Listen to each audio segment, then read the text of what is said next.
the United States into Pakistan, very easily coming and going. I know you haven't had a chance to read the entire indictment. Well, Alicia, we got to go. We got Prime Minister Benjamin Netanyahu speaking at the United Nations. Let's listen. Mr. President, ladies and gentlemen, nearly 62 years ago, the United Nations recognized the rights of the Jews, an ancient people 3,500 years old, to a state of their own in their ancestral homeland. I stand here today as the Prime Minister of Israel, the Jewish state, and I speak to you on behalf of my country and my people. The United Nations was founded after the carnage of World War II, after the horrors of the Holocaust. It was charged with preventing the reoccurrence of such horrendous events. Nothing has undermined that mission, nothing has impeded it more than the systematic assault on the truth. Yesterday, the President of Iran stood at this very podium, spewing his latest anti-Semitic rants. Just a few days earlier, he again claimed that the Holocaust is a lie. Last month, I went to a villa in a suburb of Berlin called Wannsee. There, on January 20th, 1942, after a hearty meal, senior Nazi officials met and decided to exterminate my people. They left detailed meetings or minutes of that meeting, and these minutes have been preserved for posterity by successive German governments. Here is a copy of the minutes of the meeting of senior Nazi officials instructing the Nazi government exactly how to carry out the extermination of the Jewish people. Is this protocol a lie? Is the German government, all German governments, lying?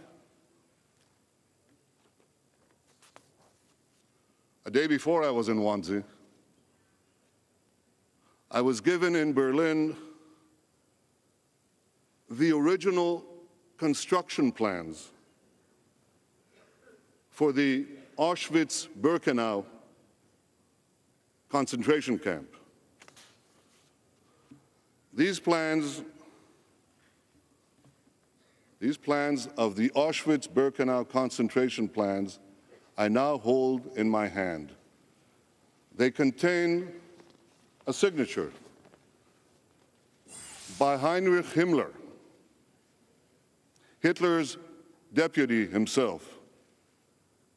Are these plans of the Auschwitz-Birkenau concentration camp where 1 million Jews were murdered? Are they a lie too?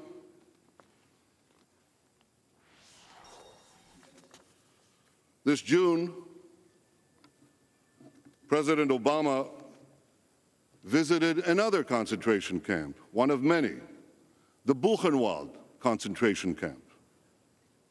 Did President Obama pay tribute to a lie?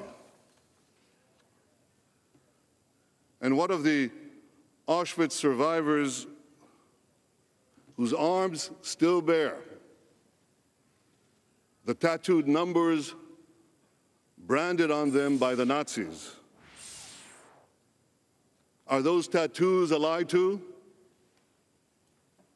1/3 of all Jews perished in the great conflagration of the Holocaust. Nearly every Jewish family was affected. including my own, my wife's grandparents, her father's 2 sisters, and his 3 brothers, and all the aunts and uncles and cousins, all murdered by the Nazis. Is this a lie? Yesterday, the man who calls the Holocaust a lie spoke from this podium. To those who refused to come, and to those who left in protest, I commend you. You stood up for moral clarity, and you brought honor to your countries. But to those who gave this Holocaust denier a hearing, I say on behalf of my people, the Jewish people, and decent people everywhere, have you no shame? Have you no decency? A mere 6 decades after the Holocaust, you give legitimacy to a man who denies the murder of 6 million Jews while promising to wipe out the state of Israel, the state of the Jews? What a disgrace. What a mockery of the Charter of the United Nations. Now, perhaps some of you think that this man and his odious regime, perhaps they threaten only the Jews.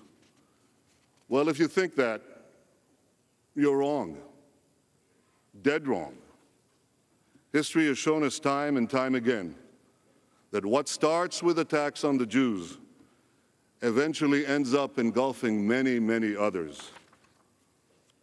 For this Iranian regime is fueled by an extreme fundamentalism that burst onto the world scene 3 decades ago after lying dormant for centuries. In the past 30 years, this fanaticism has swept across the globe with a murderous violence that knows no bounds and with a cold-blooded impartiality in the choice of its victims.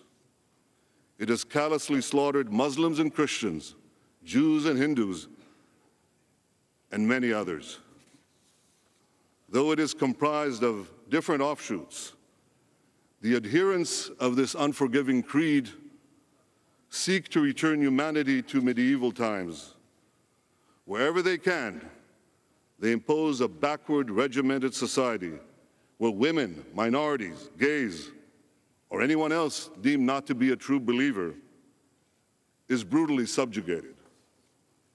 The struggle against this fanaticism does not pit faith against faith, nor civilization against civilization. It pits civilization against barbarism, the 21st century against the 9th century, those who sanctify life against those who glorify death. Now, the primitivism of the 9th century ought to be no match for the progress of the 21st century. The allure of freedom, the power of technology, the reach of communications should surely win the day. Ultimately, the past cannot triumph over the future. And our future offers all nations magnificent bounties of hope, because the pace of progress is growing, and it is growing exponentially. It took us centuries to get from the printing press to the telephone, decades to get from the telephone to the personal computer, and only a few years to get from the personal computer to the internet. What seemed impossible a few years ago is already outdated, and we can scarcely fathom the changes that are yet to come. We will crack the genetic code. We will cure the incurable. We will lengthen our lives. We will find a cheap alternative to fossil fuel, and yes, we will clean up the planet.